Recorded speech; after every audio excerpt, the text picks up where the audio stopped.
Hello, my name is Dr. George Sparks, and this is Archaeology from the Ground Down, sponsored by Bible Interact. Today, I got an interesting topic for us all, and it's called lycanthropy. Now, with the idea of lycanthropy, it's not exactly a canopy that somebody is hanging out under during a sunny day at the beach. Let me explain what lycanthropy is if you don't know. All right. Lycanthropy is a form of madness involving the delusion of being an animal, and it's usually a wolf. With also, you have to have a corresponding altered behavior.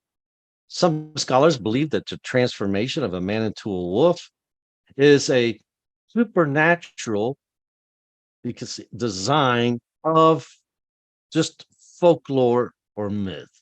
However, it was first chronicled in the Epic of Gilgamesh around 2100 BCE. Now you're probably thinking, where have you heard of the Epic of Gilgamesh before? It is one of the first ancient records of the world deluge or a worldwide flood. All right. So the Epic of Gilgamesh also, according to some scholars, chronicles some of the earliest myths, legends of lycanthropy. All right. And in this story, in the Epic of Gilgamesh, the goddess Ishtar transforms a lovelorn shepherd into a wolf. Now, when you think of a wolf today, because of Hollywood, of course, what we're thinking about is werewolves. Well, does that go back as far as maybe the 20th century, the early like 1920s, when they start having movies and we start, having the mummy movies as well, and it's exciting and it's scary. But no, believe it or not, werewolves made another early appearance in Greek mythology with the legend of Lycaon or Lycaon. According to the legend, Lycaon, the son of Pelagius, angered the god Zeus when he served him a meal made out of the remains of a sacrificed boy. Well, that'd make me mad too. As punishment, the enraged Zeus turned Lycaon and his sons into wolves. Now, the modern term of lycanthropy comes from that ancient Greek word lycanthropia, and it also even itself in form is lycanthropos or pos, meaning wolf man. The ancient writers use this term solely in context of clinical lycanthropy. All right. Now, it did say ancient writers also, right, chronicled this in clinical lycanthropy, a condition in which patients imagine herself, to be a wolf. Now, what are the early signs of lycanthropy? Do you know? I think you should. It's much more than just a full moon. So let's find out. The signs may include, claiming to see physical changes in your body when looking in the mirror. Okay, that could be all of us when we start to age, but there's more than that. Like your teeth are lengthening and you have nails that grow out like claws, and your hair also is growing long. And I don't seem to have that problem at all, really, but making also growling or howling noises or other animal noises. Lastly, craving or eating raw meat, not cooked like medium well. No, raw meat. And also, you have to be able to walk on all fours. So, what they just described to me was my son when he was a baby. But other than that, he still kind of resembles a werewolf at times. How many cases of lycanthropy, if you will, next question, are there? How many you think? How many cases of lycanthropies? This has to be clinical. Clinical, all right? Well, a grand total of 43. Only 43 cases. I think, are you kidding me? 43 cases of clinical lycanthropy were or have been identified, associated with diagnoses of, is it diagnosis? or diagnoses. Okay, diagnoses of course, this makes sense. Schizophrenia, a psychotic depression, bipolar disorder, and other psychotic disorders, maybe within the factor what they call cluster B. My next third question: lycanthropy. Can it be found in the Bible? Because remember, this is biblical archaeology from the ground down. I might have failed to say that, but it is biblical archaeology. Do we have lycanthropy in the Bible? Who was transformed then? This is going to be your fourth question. Who was transformed into a beast in the biblical narrative?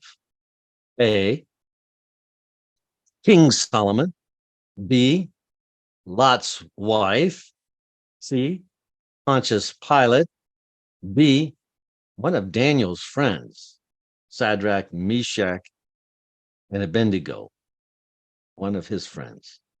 And then E, Nebuchadnezzar, the king of Babylon. Well, I'll give you a second. Okay.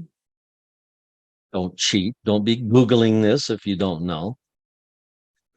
Now, if you said King Solomon, oh, you're just crazy. But if you said Lot's wife, that's a good guess. You know, Pontius Pilate, maybe even a better guess. But the answer is Nebuchadnezzar, that big long name that might seem hard to say.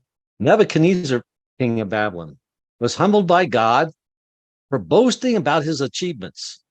And he lost his sanity and lived like a beast for 7 years. Now, 7 seems to happen a lot in the Bible.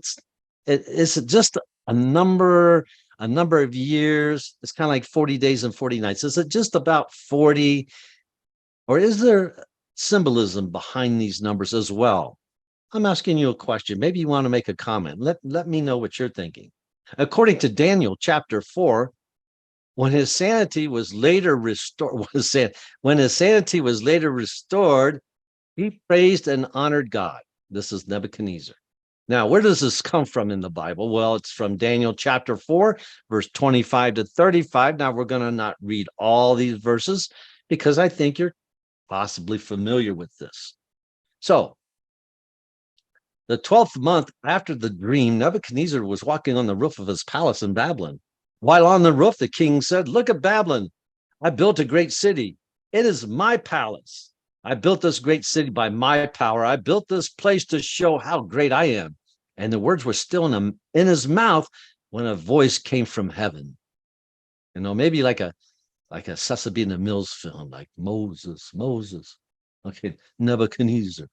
The voice said, "King Nebuchadnezzar, these things will happen to you. Your power as a king will be taken away from you. You'll be forced to go away from people. You will live in the wild like animals and eat grass like an ox."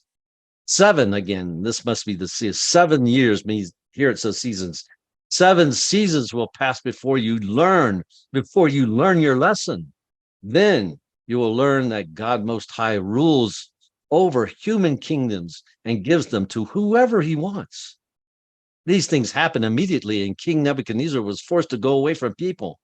He began to eat grass like an ox, and he began to be wet with dew. His hair grew long like the feathers of an eagle, and his nails grew long like the claws of a bird. And then at the end of the designated time, it goes into the first person, which I kind of think is odd.